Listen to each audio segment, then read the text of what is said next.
त्यांनी धर्मरक्षणासाठी, संस्कृती जतनासाठी अनेक मंदिरांचा जीर्णोद्धार केला. गावागावामध्ये पिण्याच्या पाण्याच्या योजनांसाठी बारवं तयार केली.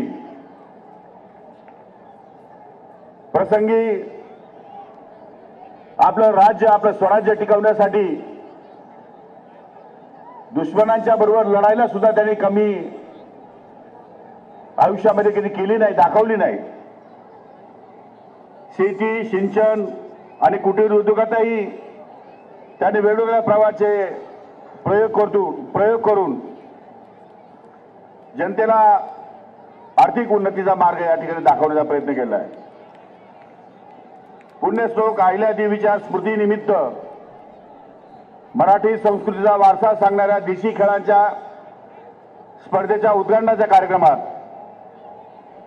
मी या ठिकाणी उपस्थित राहू शकलो, ही माझ्या दृष्टीनं अत्यंत अभिमानाची आणि आनंदाची अशी गोष्ट आहे. ज्यांनी आपलं नाव भारतात नव्हे तर 7 समुद्र पार या ठिकाणी पोहोचवलं, ते महाराष्ट्राचे थोर ऑलिम्पिक वीर खाशाबा जाधव यांच्या नावाने या ठिकाणी या क्रीडा स्पर्धा आणि क्रीडा कुंभ या ठिकाणी आयोजित होतोय, याचाही मला अतिशय मनापासून आनंद आहे. स्वर्गीय खाशाबा जाधव यांचे चिरंजीव रणजित जाधव यांची उपस्थिती या कार्यक्रमाला लाभली. हा सुद्धा एक सुवर्णाचा योगायोग म्हणावा लागेल.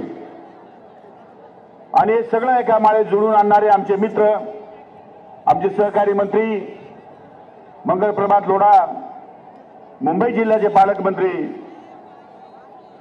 यांनी जमून आणलंय, त्यांचं मी अत्यंत मनापासून या ठिकाणी कौतुक करतो. देशी मैदानी खेळांना पुनर्वैभव मिळवून देण्याचा जो प्रयत्न मंगलप्रभात लोढा जे करत आहेत, तो खरोखर अतिशय सुस्त असा कार्यक्रम आहे. लोकशाही मराठी ऐका, पहा, जागरूक रहा.